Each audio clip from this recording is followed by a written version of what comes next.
वाघिणीचं दूध आहे, जो प्राशन करेल तो गुरगुरल्याशिवाय राहणार नाही, हा मूलमंत्र दिला महामानव डॉक्टर बाबासाहेब आंबेडकरांनी.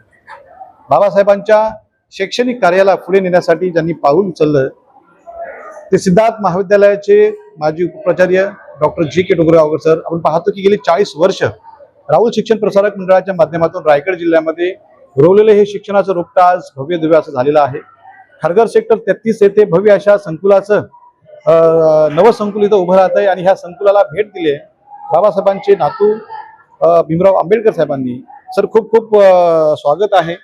Doctor GK. डोंगरगावकर सरांच्या ह्या एकूणच शैक्षणिक चळवळीला बाबासाहेबांचे जे काही शैक्षणिक कार्य आहे ते पुढे नेण्याचा त्यांनी प्रयत्न केलेला आहे. आज आपण खुद्द भेट दिलेली आहे, काय शुभेच्छा द्याल? सर्वांना जय भीम. प्राध्यापक डॉक्टर डोंगरगावकर यांना अनेक वर्षापासून मी ओळखतो. त्यांचे कॉलेजेस जेव्हा खारघरमध्ये सुरुवात झाली तेव्हा बरेच वर्ष त्यांच्या ॲन्युअल डेजला मी हजर असायचो लोकांना मार्गदर्शन विद्यार्थ्यांना करण्यासाठी. पण आनंद वाटला की कॉलेज चांगल्या प्रकारे ते चालवत आहे. शिक्षणाचं महत्त्व त्यांनी ओळखलेलं आहे. त्यांची जडणघडण ही सिद्धार्थ कॉलेज कॉमर्समधून घडली. तिथे ते प्राध्यापक होते, नंतर प्रिन्सिपल झाले. त्याच्यानंतर ते रिझाईन देऊन त्यांनी शिक्षण क्षेत्रामध्ये त्यांनी भाग घेतला आणि चांगल्यापैकी शैक्षणिक संकुल त्यांनी उभं केलं. ह्या ज्या शिक्षण संकुल हे ह्या ज्या संकुलामध्ये आज उभा आहे तिथे 140 2 एकरच्या प्लॉट मध्ये ते शिक्षण संकुल उभारत आहे. विद्यार्थ्यांना अद्ययावत शिक्षण मिळावं, चांगल्यापैकी मिळावं आणि कमी दरामध्ये मिळावं.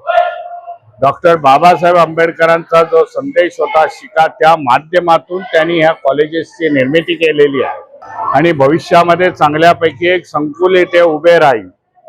म्हणून आनंद वाटला की आपला एक सहकारी सिद्धार्थ कॉलेज मधला त्यांनी ह्या संकुल बघत असताना आनंद वाटला. त्यांच्या पुढील कार्यास मी शुभेच्छितो आणि मंगल कामना करतो. नमो बुद्धाय. जय भीम. धन्यवाद. हे होते आदरणीय भीमराव आंबेडकर सर. खरं तर सर्वांना सम्यक शिक्षण हे ब्रीदवाक्य घेऊन डॉक्टर जी.के. डोंगरगावकर सरांनी बाबासाहेबांचा समतामूलक समाज घडवण्याचे जे काही स्वप्न आहे ते स्वप्न पूर्ण करण्यासाठी तळागाळातल्या विद्यार्थ्याला शिक्षण मिळावं हा जो त्यांचा प्रयत्न आहे हा नक्कीच कुठेतरी यशस्वी होताना दिसतोय. आज दस्तूर खुद्द सरांनी भेट दिलेली आहे. सर खूप खूप धन्यवाद. आज डॉक्टर जी.के. डोंगरगावकर सरांच्या ह्या शैक्षणिक कार्याला आज तुम्ही सदिच्छा दिलेल्या आहेत, आशीर्वाद दिलेले आहेत. धन्यवाद.